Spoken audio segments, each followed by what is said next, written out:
Hi guys, welcome back to my channel. Hope आप सभी बहुत अच्छे से होंगे।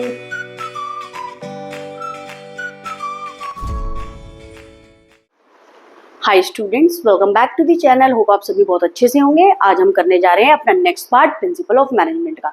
और जिन बच्चों ने हमें सब्सक्राइब नहीं किया है, बेटा जाकर के जल्दी से सब्सक्राइब कर दीजिए, बेल आइकन बटन दबा दीजिए, अपनी फ्रेंड्स को भी बताइए ताकि ज़्यादा से ज़्यादा बच्चे हमारे साथ जुड़ सकें और हम ज़्यादा से ज़्यादा बच्चों को गुड मार्क्स अचीव करने में हेल्प कर सकें। चलिए फिर देखते हैं आपका आज लास्ट पार्ट है, जो कि है stability of tenure of personnel. Personnel होता है आपका स्टाफ या एम्प्लॉयज। देखिए, employees should not be moved from their position frequently. देखिए, employees should not be move from their position frequently. Organisation के अंदर जो एम्प्लॉयज काम करते हैं उनको फ्रीक्वेंटली जल्दी जल्दी ही अपनी जॉब को चेंज नहीं करना चाहिए। They should be given reasonable time at a position to show their efficiencies.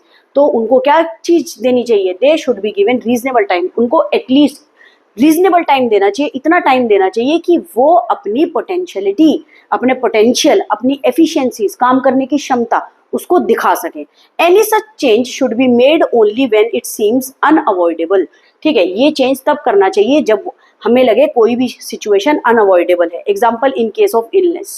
ठीक है, आपने एम्प्लॉयज को क्या चीज कर दिया? रिप्लेस कर दिया, वो बहुत बीमार है। रिटायरमेंट और डेथ ऑफ एम्प्लॉयज, या तो वो रिटायर हो गया या फिर डेथ ऑफ एम्प्लॉय हो गई। मेरे कहने का मतलब ये है stability of the tenure of employees. कहने का मतलब ये है एम्प्लॉयज को जल्दी जल्दी ट्रांसफर नहीं करना चाहिए ऑर्गेनाइजेशन के अंदर टॉप मैनेजमेंट को। ठीक है, क्यों? दे should be given reasonable time. उनको रीजनेबल टाइम देना चाहिए कि वो अपनी पोजीशन पे रह के, वो जिस डेजिग्नेशन पे अलॉट हुआ है उस पे रह के अपनी एफिशिएंसी, काम करने की क्षमता दिखा सके। ये चेंजेस सिर्फ तब करने चाहिए या तो एम्प्लॉय बीमार है, या तो रिटायर्ड हो गया, या उसकी डेथ हो गई। आगे देखें, positive effect creates a feeling of job satisfaction. अगर एम्प्लॉयज को चांस दिया गया ज़्यादा टाइम के लिए जॉब करने का और एक अच्छा अचीवमेंट हुआ, उसको काम करने की क्षमता उसकी अच्छी है, तो जॉब सेटिस्फैक्शन होगा। एफिशिएंसी ऑफ एम्प्लॉयज भी इंक्रीज होगी, काम करने की क्षमता भी बढ़ जाएगी। वॉलेटिंग effect, negative effect due to frequent change in job efficiency of subordinate. Efficiency, काम करने की क्षमता कहीं ना कहीं क्या हो जाएगी? Reduce. Frequent selection and training increases expenses of organisation. अगर जल्दी से जल्दी उसको ट्रांसफर देते रहेंगे तो क्या हो जाएगा? फ्रीक्वेंट सिलेक्शन, दूसरे को सिलेक्शन करना पड़ेगा ऑर्गेनाइजेशन के अंदर, उसकी पोजीशन पे तो किसी को लाना पड़ेगा, तो ट्रेनिंग भी देनी पड़ेगी। इससे ऑर्गेनाइजेशन के एक्सपेंसेस, खर्चा ज्यादा बढ़ेगा। केस स्टडी देखिए, in a marketing department at ABC company there is frequent turnover of employees. Marketing department at ABC company है कोई, वहां पे फ्रीक्वेंट टर्नओवर का मतलब है एम्प्लॉयज जॉब छोड़ रहे हैं। Managers often hire new staff without considering the importance of stability in personnel tenure. Managers ने न्यू स्टाफ को हायर करना स्टार्ट कर दिया विदाउट कंसिडरिंग कोई इंपॉर्टेंस ऑफ क्या? स्टेबिलिटी इन पर्सनल टेन्योर की। कुछ टाइम पीरियड के लिए एम्प्लॉयज को मोटिवेट करना चाहिए, रखना चाहिए, ताकि उनकी एफिशिएंसी, काबिलियत हमें पता चले। ठीक है, पर्सनल का मतलब होता है स्टाफ, ठीक है, या employees. Employees in turn feel uncertain.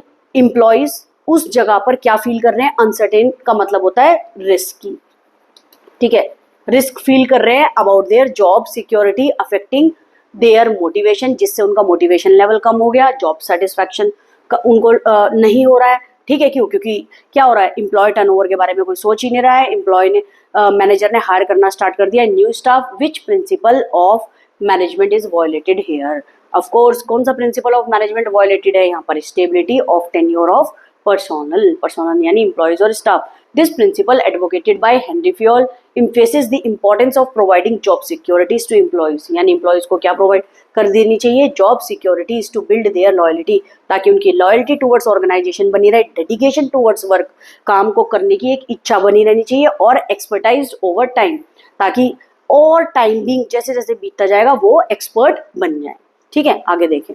आगे इनिशिएटिव। इनिशिएटिव होता है ऑर्गेनाइजेशन के अंदर खुद पार्टिसिपेट करना, आगे आके खुद काम करना। According to Fayol, employees in the organisation must be given an opportunity to participate in making and executing plan for improvement.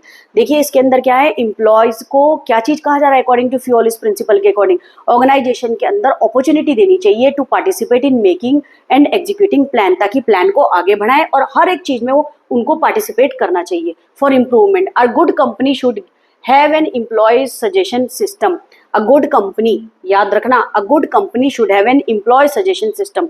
एक अच्छी कंपनी के अंदर employee suggestion system होना चाहिए, whereby suggestion which result in cost और time reduction must be rewarded. जिससे क्या होगा, जिससे रिजल्ट क्या होगा, कम कॉस्ट में कम टाइम में क्या चीज होना चाहिए, काम भी अच्छा करेंगे और उनको क्या होगा, मस्ट बी रिवॉर्डेड। जो काम अच्छा करेगा, कम टाइम में करेगा, कम कॉस्ट में करेगा, उसको रिवॉर्ड देना चाहिए। Reward in the form of cash हो सकता है, मतलब अपर पोजीशन पे वर्क करने का चांस देना चाहिए। तो बोले good company should have an employee suggestion, employees के सजेशन भी लेने चाहिए। वो होता है इनिशिएटिव। पॉजिटिव इफेक्ट देखिए, मोटिवेट एम्प्लॉयज, जब एम्प्लॉयज के सजेशन भी ले जाएंगे, एम्प्लॉयज को भी पार्ट ऑफ ऑर्गेनाइजेशन समझा जाएगा।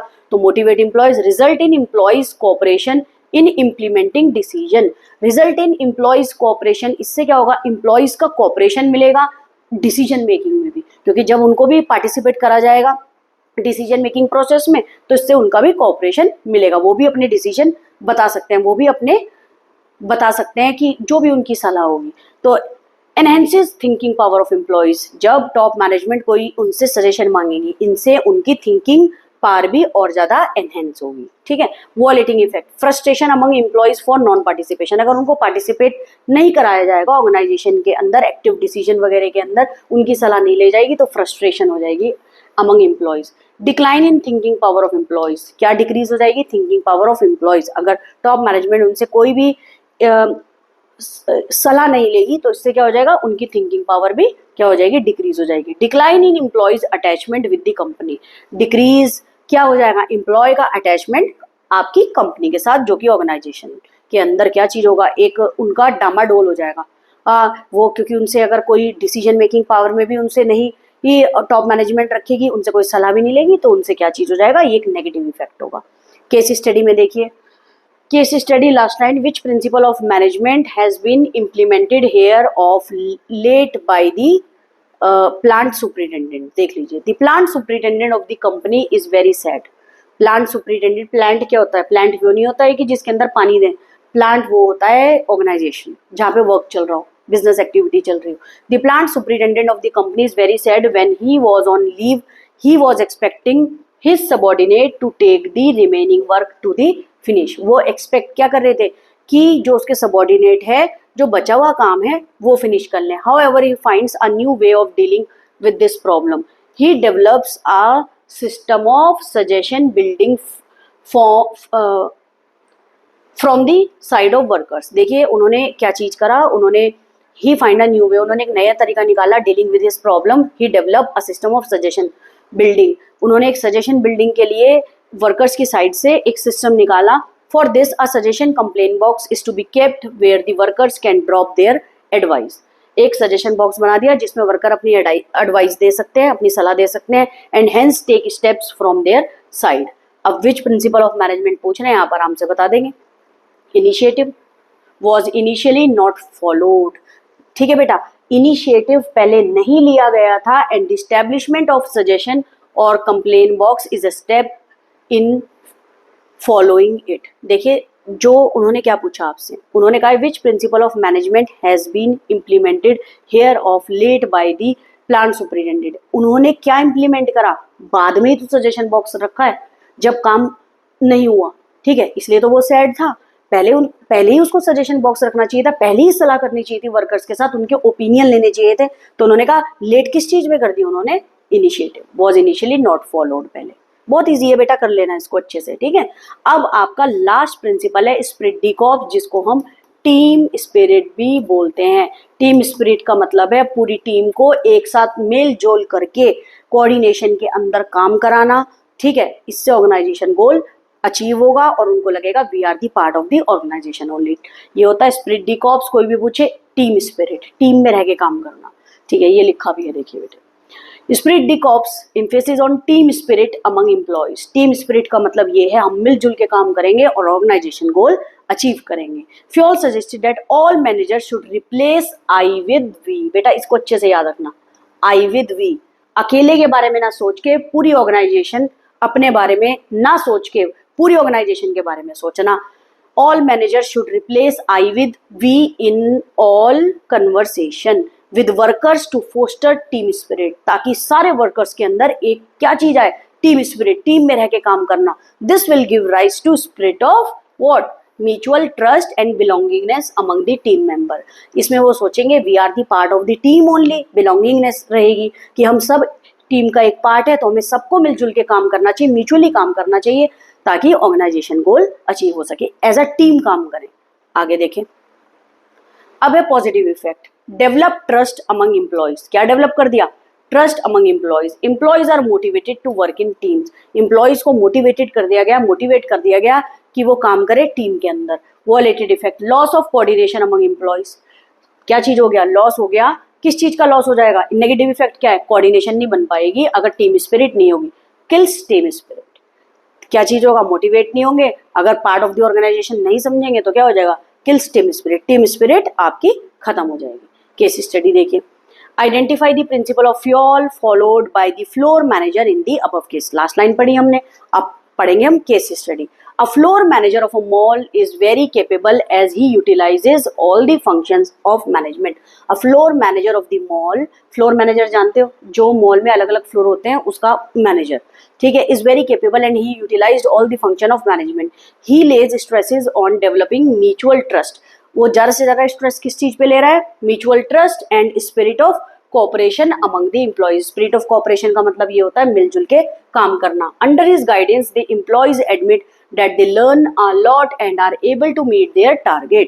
उन्होंने क्या चीज का? अंडर हिज गाइडेंस, जो कि कौन है? मॉल का फ्लोर मैनेजर, कि उन्होंने बहुत कुछ सीखा है, उनको गाइडेंस भी मिली है, बहुत अच्छा टारगेट मीट करा उन्होंने। This has led to increase in their salaries, इससे उनकी सैलरीज भी इंक्रीज हो गई।